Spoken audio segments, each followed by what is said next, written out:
আসসালামু আলাইকুম ভিউয়ার্স। আশা করি সকলে ভালোই আছেন।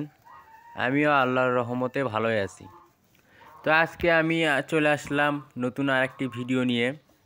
তো আজকের ভিডিও টপিকস হলো আমি এই বর্তমানে শীতের সকালবেলা, এখন তো শীতকাল, তো এই সকালবেলা আমার খামারে কি কি কাজ থাকে আর আমার খামারে কি কি কাজ করতে হয় তার উপরে আজকের ভিডিও। তো সব কাজ তো আমাকে নিজেই করতে হয়। তো প্রথমে আমি আগে আমার যে গরুটা আছে আপনারা সকলে জানেন, সেই গরুটাকে আগে ঘর থেকে বের করি। বের করে তারপরে তাকে খড় খেতে দেই। খড় খেতে দিয়ে তারপরে বাকি যে হাঁস মুরগি গরু আরগুলো ছাগল আছে সেগুলোকে বের করে দেই। তো এখন আমি আমার যে রাজহাঁসগুলো আছে এই রাজহাঁসগুলোকে ছেড়ে দেব। তো রাজহাঁসগুলো দেখেন বের হওয়ার জন্য অনেক করতেছে, ডাকাডাকি করতেছে, ও বের হবে তার জন্য।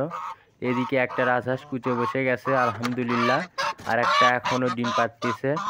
তো এই সাদাটা আমার হাসা রাজহাঁস, মেল রাজহাঁস, আর আর দুইটা হলো ফিমেল রাজহাঁস। তো এই রাজহাঁসগুলো এখন খাবার দিব, তার আগে ছাগলগুলোকে ছেড়ে দেব। তো দেখতে পাচ্ছেন আমি এখন আমার ছাগলগুলোকে ঘর থেকে বের করতেছি। ওরাও বের হওয়ার জন্য খুব উত্তেজিত হয়ে আছে।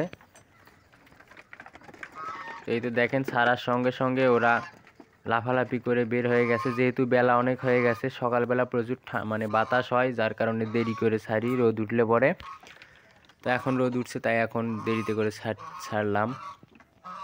এরা এখন খাওয়ার জন্য পাগলা হয়ে গেছে, এদেরকেও খাবার দিতে হবে। তো আর তার আগে আমি আমার রাজহাঁসগুলোকে খাবার দেব। তো এখানে আমার রাজহাঁসগুলোর জন্য খাবার, তো আমি মূলত মহামারী কোনো কিছু খাওয়াই না আমার প্রাণীগুলোকে।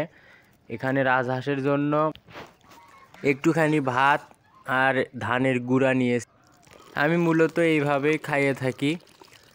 তো এখানে ধানের গুঁড়ার ভাত একসঙ্গে মিক্সড করে আমি রাজহাঁসকে খেতে দেবো। এইভাবে এই খাবারটাই আমি 2 বেলা দেই, সকালে দেই আর বিকেলে দেই। তো আমার রাজহাঁসগুলো খুব সুন্দরভাবে খাবে। এখন দেখেন দেওয়ার সঙ্গে ওরা খাওয়া শুরু করে দিছে। অনেকেই অনেক বেশি খাওয়ায়, অনেক কিছু খাওয়ায়, ধান খাওয়ায়, অনেক অনেক দামি দামি খাবার খাওয়ায়। আমি অত দামি খাবার খাওয়াই না। তো এইদিকে দেখেন আমার ছাগলগুলো নিজেরাই মারামারি করতেছে। ওটাই ওদের খেলা, ওরা এভাবে খেলতেছে। তো সেটা একটুখানি দাঁড়িয়ে থেকে দেখলাম ওদের। তারপরে আমি এখন যাব আমার যে মুরগি আছে এই মুরগিগুলোকে ছেড়ে দেব। অনেকক্ষণ ধরে মুরগিরা ঘরের ভেতরে ডাকাডাকি করতেছে, মারামারি করতেছে। এখন মুরগিগুলোকে ছেড়ে দিয়ে খাবার দিয়ে দেব। তো এখন মুরগিগুলোকে ছেড়ে দেব। আর মুরগির ঘরটাকে আমি এই কাপড় দিয়ে ঢেকে দিছি, কারণ এখন শীতের সময় একটুখানি ঠান্ডা লাগলে পরে মুরগিদের অসুখ হয়। তার কারণে ঘরগুলোকে দুইটা ঘরে ভালো করে কাপড় দিয়ে মুড়িয়ে দিছি, যাতে কোনো প্রকারে বাতাস ঘরের ভেতরে না ঢোকে। এইভাবে করে ঢেকে দিছি, দেখতে পাচ্ছেন। এখন মুরগিগুলোকে ছেড়ে দিলাম, ছেড়ে দিয়ে এখন খাবার দিয়ে দেব। এই তো মুরগিরা খাবার খাচ্ছে। আমি মূলত সাধারণ খাবারই খাওয়াই, চাল ধান এগুলোই খাওয়াই। তো এখানে মুরগিরা খাবার খাচ্ছে খুব সুন্দরভাবে। তা আমার এই যে বড় মোরগটা দেখলেন, এই বড় মোরগটার অনেক শখ করে বড় করতেছি। কোনো সময় আমার মুরগি বড় হয় না, বড় হতেই মানুষে ধরে নেয়, না হলে শিয়ালে খায়, না হলে অন্য কিছুতে খেয়ে নেয়। তো এবারে একটা মুরগি মাশাআল্লাহ আল্লাহর রহমতে অনেক বড় হয়েছে, আল্লাহর রহমতে এখনও সুস্থই আছে। সবাই মাশাআল্লাহ বলে যাবেন, কেউ নজর দিবেন না, মানুষের নজর কিন্তু খুব খারাপ জিনিস। তো এখন চলে আসলাম আমার ছাগলগুলোকে খাবার দেওয়ার জন্য। ছাগলগুলোর সকালবেলার নাস্তা এখানে আছে এই ভুট্টার আটা, তারপরে ভুসি আর খড় কাটা, আমরা পল কাটা বলি। তো খড় কাটা আছে আর ধানের গুঁড়া আছে, সব কিছু মিশ্রণ করে আমি ছাগলগুলোকে সকালবেলার নাস্তা দেই। তো এই তো দেখেন আমার সব ছাগলগুলো সুন্দরভাবে খাইতেছে এখন সেই খাবারটা, মিক্স খাবারটা। এটাই খেয়ে সকালবেলার নাস্তা এরাই খাবে। তারপরে আমি আমার ছাগলগুলোর জন্য জমি থেকে কপির পাতা নিয়ে আসবো, কারণ এখন তো কোনো প্রকার ঘাস নাই, পুরো পাথার আলু আবাদ করছে সবাই, যার কারণে ঘাসের সংকট এখন। আর যেহেতু আমার লাগানো ঘাসও নাই, তাই আমাকে এখন কপির পাতার ওপরেই বেঁচে থাকতে হয় আমার ছাগলগুলোকে। পাথার থেকে মানে জমি থেকে এখন কপির পাতা সংগ্রহ করতে যাব, সেই কপির পাতা নিয়ে এসে ছাগলগুলোকে দেবো খাওয়ার জন্য, সেটা খেয়ে ওরা সারাদিন কাটিয়ে দেবে। তো এখন দেখতে পাচ্ছেন আমার ছাগলগুলো খাচ্ছে। আর এখন চলে আসলাম আমার গরুটাকে খাবার দেওয়ার জন্য, সত্তা দেওয়ার জন্য, অর্থাৎ গরুটাকে যে দানাদার খাবার দেই সেই খাবারটা।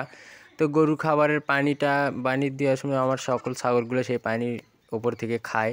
তো আগে ছাগলগুলোকে পানি খাওয়ালাম, তারপরে আমার গরুটাকে খাবার দিলাম। তো মাশাআল্লাহ, আল্লাহর রহমতে আমার গরুটা কেমন হয়েছে আগের থেকে, যখন কিনছি তখন থেকে বড় হয়েছে না কি ভালো হয়েছে সেটা আপনারা কমেন্ট করে বলে যাবেন যে গরুটা কেমন হয়েছে এখন বর্তমানে। তো আমার চোখে তো আলহামদুলিল্লাহ আল্লাহর রহমতে অনেক বড়ই লাগে, ভালো লাগে। আপনাদের চোখে কেমন লাগে সেটা কমেন্ট করে বলে যাবেন। তো গরুকে খাবার দেওয়ার পরে আমি খাওয়া শেষ হয়ে গেছে, এখন গরুর জন্য একটা মানে খড়ের আটি নিয়ে আসবো, সেটা গরুর মুখের আগে সামনে দিয়ে চলে যাব আমি কপির পাতা সংগ্রহ করতে।